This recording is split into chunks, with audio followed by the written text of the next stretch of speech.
ಅಂತಂದ್ರ ನಮ್ಮಿಬ್ರು ಅಣ್ಣ ತಮ್ಮರ ಉಸುರಿರೋವರೆಗೂ ವರ್ಷ ಈ ಟೂರ್ನಮೆಂಟ್ ಕಂಟಿನ್ಯೂ ಆಗಂಗ ನೀವೆಲ್ಲರೂ ಅದಕ್ಕೆ ದಯಮಾಡಿ ಯಾಕಂತಂದ್ರ ಎಲ್ಲರೂ ಕ್ರೀಡಾಪಟುಗಳು ನಿಮ್ಮ ಆಗಿಂದ ನೆಕ್ಸ್ಟ್ ಇನ್ನೊಬ್ರು ಬಂದೇ ಬರ್ತಾರ. ನಾಲ್ವರು ಇದು ಕ್ರೀಡಾ ಇದ್ರಾಗ ಯಾರು ಇಲ್ಲ, ಒಬ್ಬರಿಗಿಂತ ಒಬ್ಬ ಒಳ್ಳೊಳ್ಳೆ ಪ್ಲೇಯರ್ ಈಗ ನೋಡ್ಬೋದು ನೀವು ಇಂಡಿಯಾ ಟೀಮ್ನಾಗ ಎಂತ ಒಳ್ಳೊಳ್ಳೆ ಪ್ಲೇಯರ್ಗಳು ಹಿಂದೆ ಕುಂತಾರೆ. ಯಾಕಂದ್ರೆ ಯುವಕರು ಅಷ್ಟರ ಮಟ್ಟಿಗೆ ಫಾಸ್ಟ್ ಆಗಿ ಆಡಿ ಎಷ್ಟು ರನ್ ಬೇಕೋ ಅಷ್ಟು ರನ್ ಅತಿ ಯೋಗವಾಗಿ ಹೊಡ್ಯಾಕತ್ತಾರ.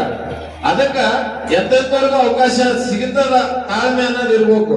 ಇದೇ ಸಲ ಫಸ್ಟ್ ಟೈಮ್ ಇಟ್ಟಾರ ಕಾರ್ ನಾನೇ ಹೊಡಿಬೇಕು ಅನ್ನೋದು ಇರೋಲ್ಲ. ಅದೃಷ್ಟ ಮತ್ತು ಆಟಗಾರನ ಒಂದು ಆಟ ಪ್ರತಿಭೆ ತೋರಿಸಿದಾಗ ಮಾತ್ರ ಅವರಿಗೆ ಆಗ್ತದ. ಅದಕ್ಕೆ ದಯಮಾಡಿ ಸುರ್ಪುರ್ ಸ್ಟ್ರಾಂಗ್ ಆಗ್ತದ, ಅದು ಸ್ಟ್ರಾಂಗ್ ಆಗ್ತದ ತಲೆ ಕೆಡಿಸ್ಕೋಬಾರ್ದು. ವಾರ್ಡ್ ವೈಸ್ ಮಾಡಿದ್ರು ಏನ ಗ್ರಾಮೀಣ ಏನ ಹಳ್ಳಿ ಭಾಗದವರಿಗೆ ಅನುಕೂಲ ಹೆಚ್ಚು ಮಾಡಿಕೊಟ್ಟಿವಿ.